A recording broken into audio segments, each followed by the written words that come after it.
Namaste, Hare Krishna.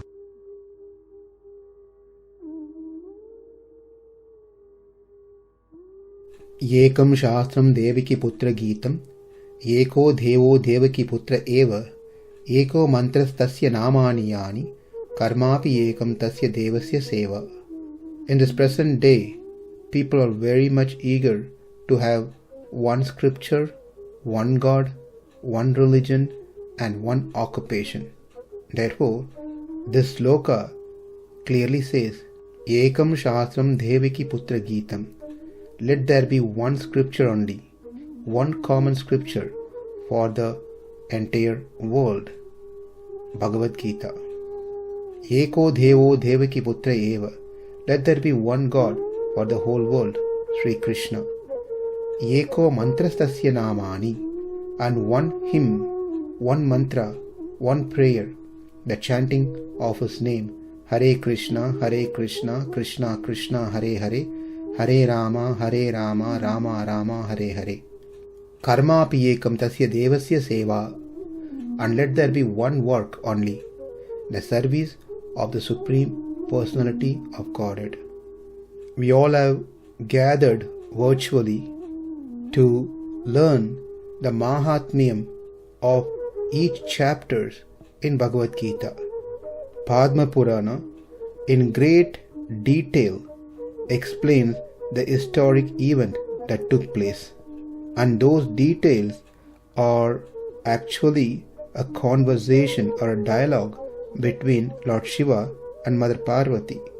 Mother Parvati addressed Lord Shiva and prayed that, my dear Lord, I desire to listen to the greatness of Bhagavad Gita. Being kind, please instruct me on the Bhagavad Gita. Hearing one's devotion, one's bhakti towards Narayana multiplies many times over. In response, Lord Shiva says, I always with devotion meditate on Lord Vishnu, of his blackish blue complexion, who has Garuda as his vehicle, who has Adisesha to reclaim as his bed, and who never forsakes anyone who has taken shelter at his lotus feet. Once, goddess of fortune, Mahalakshmi, Sri, who can bestow every kind of happiness in the world, looked at her consort, Vishnu, and raised a question. My dear Lord, having created this diverse world, you seem to be appearing indifferent, very neutral about protection. You created this world, then you must be protecting the world. Rather, you seem to be very relaxed rather than taking any action. May I know what the reason could be?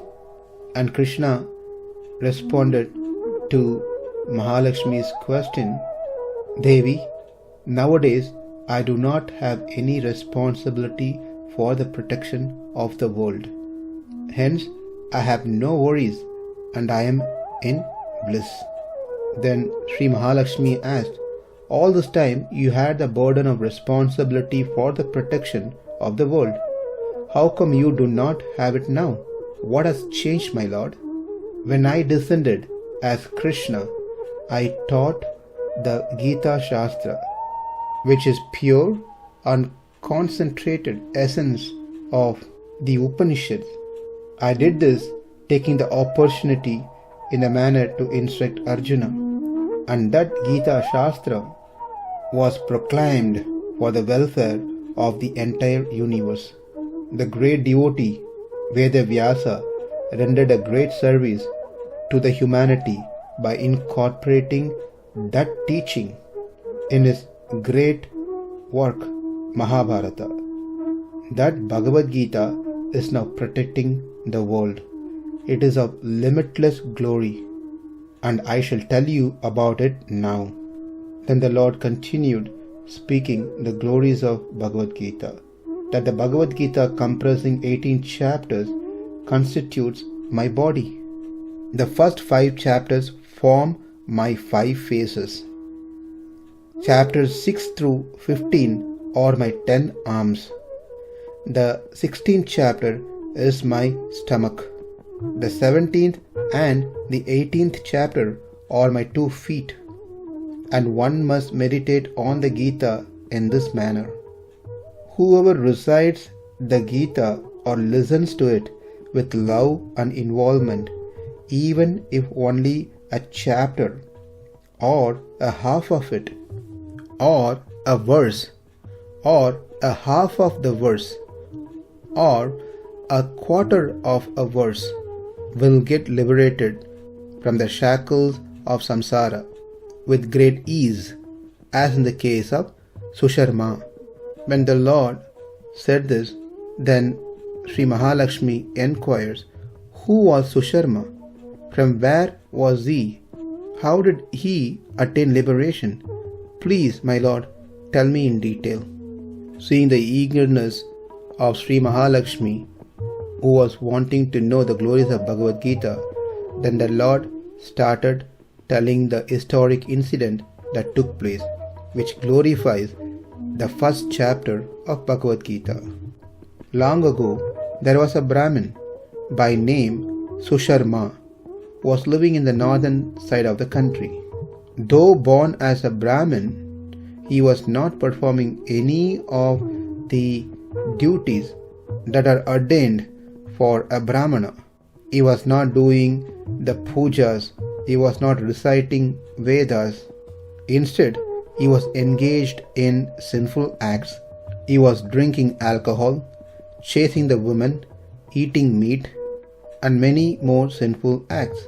One day, as it happens to everyone, the time came for him to leave the body. The Yamadutas took him to Yama's abode. After undergoing many kinds of sufferings in the hell, he was born into this world again as an ox. A lame man bought it and taught it various tricks. Taking it to different places, he made it perform the tricks and thereby earned his living. One day, the ox tripped and fell down while doing its tricks, and it got seriously hurt and was suffering greatly. Many persons who happened to see the ox in the verge of death gifted the ox of their punya karma, but it was of no value to help the ox.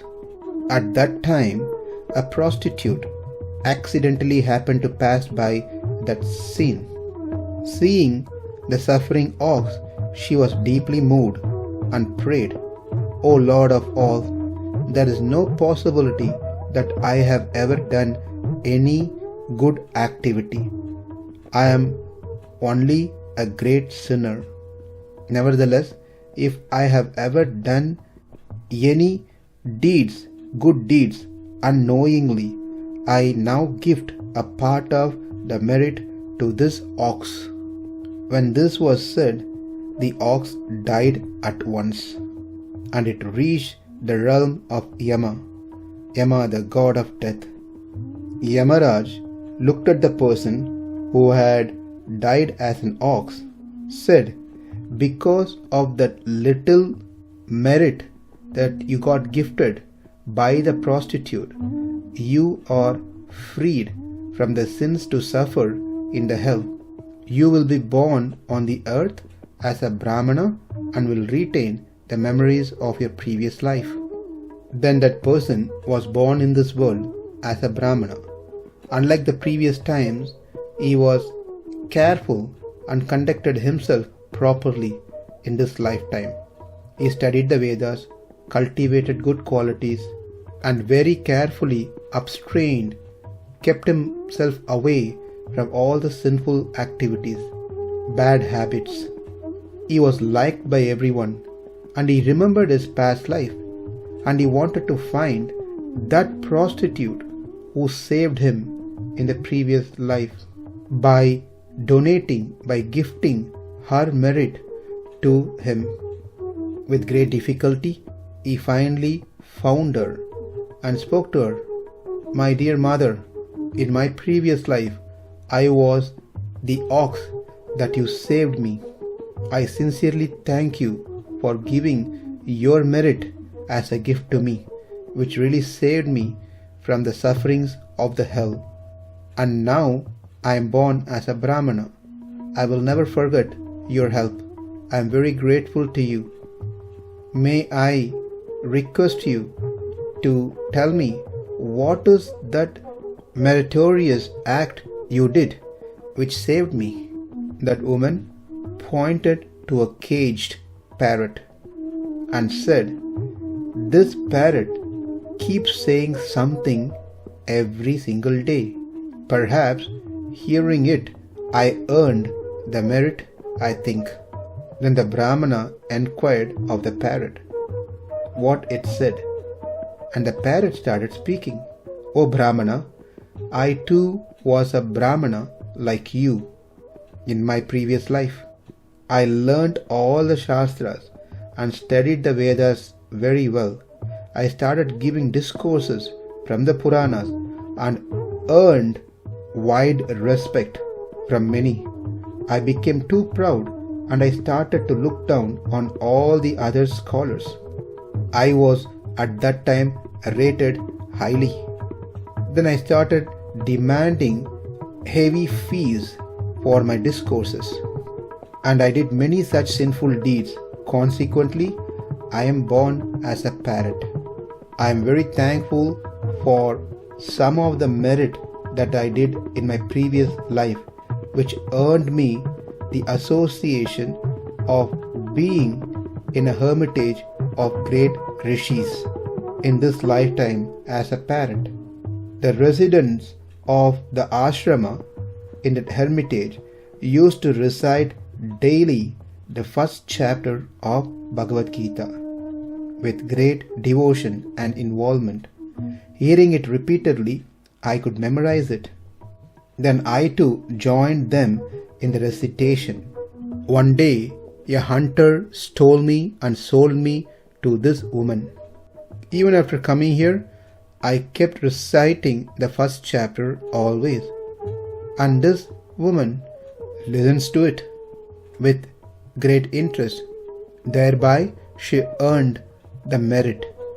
O Brahmana, I will recite the first chapter again, and you too listen with devotion and involvement." Saying so, the parrot recited the first chapter beautifully, and the Lord concluded the story saying, "Therefore, whoever reads the first chapter methodically, or just hears it, or recites it again and again, will cross over the impossible ocean of samsara effortlessly." This story, which is told by Lord Vishnu to his consort Sri Mahalakshmi, was narrated again by Lord Shiva to Mother Parvati. "Hey Parvati, I have imparted to you the glory of the first chapter of the Gita, as it was explained to Sri Mahalakshmi by the Lord himself. Let us also methodically read it and win the grace of the Supreme Lord Sriman Narayana." From this story, some attention needs to be given for those who give discourses and for those who are listeners of such discourses. Those who give spiritual discourses should not boost his ego, thinking that he is very good in giving the discourse. He should not attempt to bargain his honor, his fame. He should deliver the discourses for the sake of giving it for the pleasure of the Lord. Otherwise, he would reach a similar situation like that of the parrot. We are familiar with the story of Bhīma killing the demon Bakasura.